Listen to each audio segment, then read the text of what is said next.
Bukti baru pembunuhan Brigadir J, Kuat Ma'ruf sebut ada adegan tak lazim Putri Chandrawati dan ajudan. KM turut membantu dan menyaksikan penembakan terhadap korban. Berdasarkan hasil pemeriksaan keempat tersangka, menurut perannya masing-masing, penyidik menerapkan pasal 340, subsidiar pasal 338, junto pasal 55, 56 KUHP dengan ancaman maksimal hukuman mati, penjara seumur hidup, atau penjara selama-lamanya 20 tahun. Jadi Joshua dilarang naik ke atas menemui Ibu P karena membuat Ibu P sakit. Ya, kalau naik ke atas akan dibunuh. Jadi itu komunikasi tanggal 7 malam gitu. Dan siapa yang melakukan waktu itu? Vera bilang, oh, diancam oleh siapa? Kami tanya, diancam oleh squad. Nah, kita tanya squad ini siapa? Kita tahu bahwa squad itu yang dimaksud adalah Kuat Ma'ruf.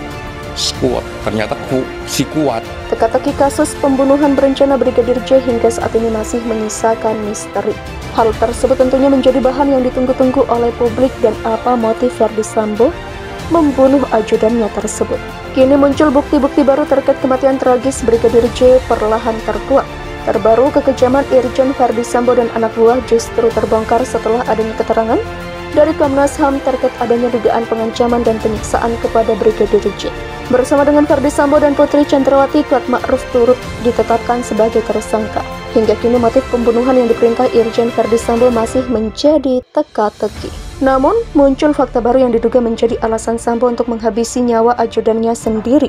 Sebelumnya, Kuat mengaku memergoki langsung tindakan tak lazim yang dilakukan antara nyonya dan seorang ajudan. Menurut pengakuan Kuat, Brigadir J kala itu mendekati Putri Chandrawati. Menurut Kuat Ma'ruf, Brigadir J berupaya membopong Putri sambil berkata, "Jangan di sini dong." Saat itu Kuat Ma'ruf mengaku terkejut dan meneriaki Brigadir J untuk tak menggendong Putri. "Kamu siapa? Gak ada yang angkat-angkat ibu."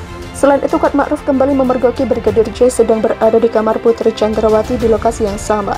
Sementara itu, melansir dari kanal YouTube Refly Harun, ada pengakuan dari salah satu tersangka yakni Kuat Ma'ruf yang memergoki kejadian janggal di Magelang saat Putri Chandrawati dan Brigadir J terlihat duduk berdekatan di sofa dan kamar. Dari kejadian itu diduga Putri Chandrawati dan Brigadir J memiliki kedekatan khusus. Diduga Kuat Ma'ruf melaporkan kejadian itu kepada Irjen Ferdy Sambo sehingga membuatnya marah besar. Menanggapi pernyataan Kuat Ma'ruf, Refly Harun mempertanyakan tentang kebenaran dari pengakuannya.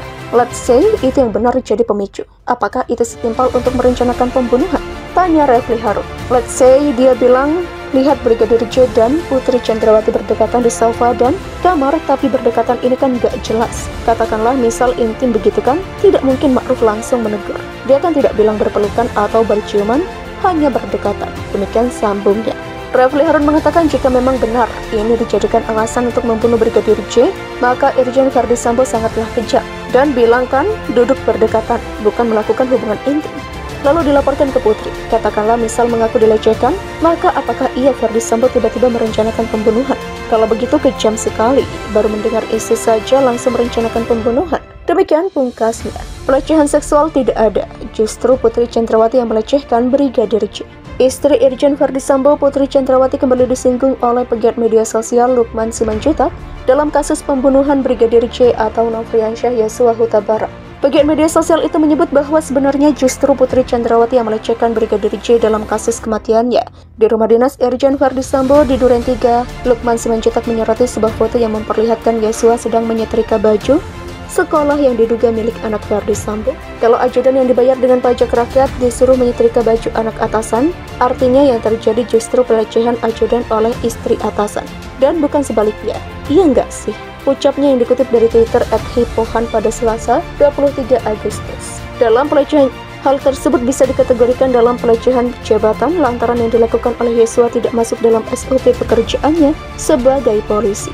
Diketahui sebelumnya tim khusus Polri bentukan Kapolri Jenderal Listio Sigit Prabowo telah menetapkan 5 orang tersangka dalam kasus pembunuhan Brigadir J. Para tersangka dalam kasus pembunuhan Brigadir J yakni pasangan suami istri Irjen Ferdy Sambo dan Putri Chandrawati. Lalu ada 2 ajudan Ferdy Sambo yakni Richard Eliezer, Baradae dan Bribka Riki Rizal, serta asisten rumah tangga Kuat Ma'ruf.